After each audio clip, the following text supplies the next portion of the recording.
Lula foi um dos convidados para a coroação e disse que o rei pediu para que ele cuide da floresta amazônica. O presidente brasileiro foi um dos 100 chefes de Estado que participaram da cerimônia. Ela chegou de azul, fazendo par com a neta de amarelo, em aparente referência às cores da bandeira da Ucrânia.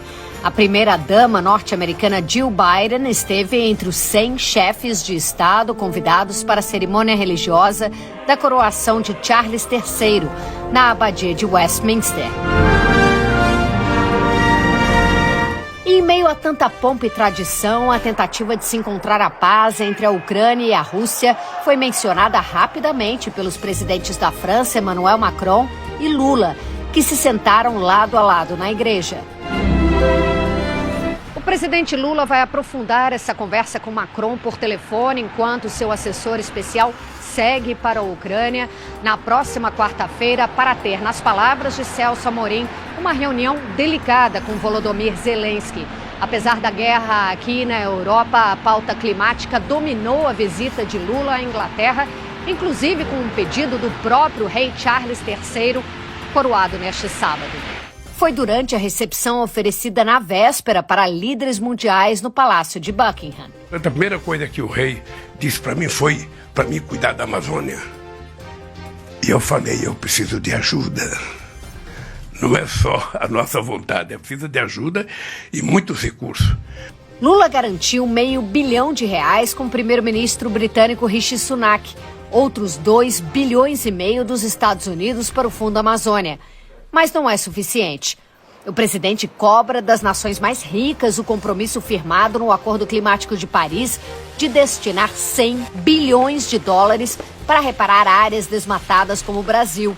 E para que isso de fato funcione, segundo Lula, o país precisa ser parte de foros de decisões mundiais, como o Conselho de Segurança da ONU, assento pleiteado há anos por ele. Então é preciso que tenha um certo poder de decisão para que a gente possa colocar em prática e tornar eficaz as decisões que nós tomamos nas COP que nós participamos.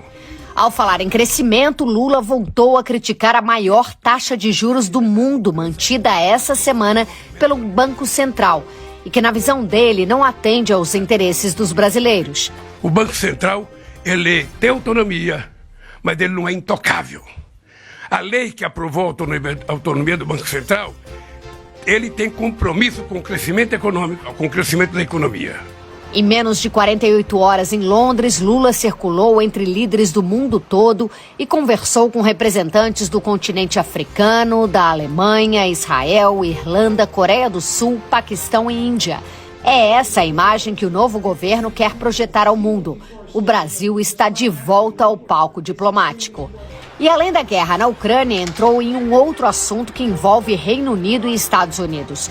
O caso do jornalista Julian Assange, mantido atrás das grades numa prisão na Inglaterra após vazar documentos da inteligência americana. Lula defendeu um pilar da democracia, as liberdades de expressão e de imprensa, e vai cobrar do colega britânico. Quando chegar no Brasil, vou ligar para o primeiro-ministro, porque foi um assunto que eu esqueci de falar com ele. Eu já mandei carta para o Assange, já publiquei carta, já escrevi artigo sobre o Assange.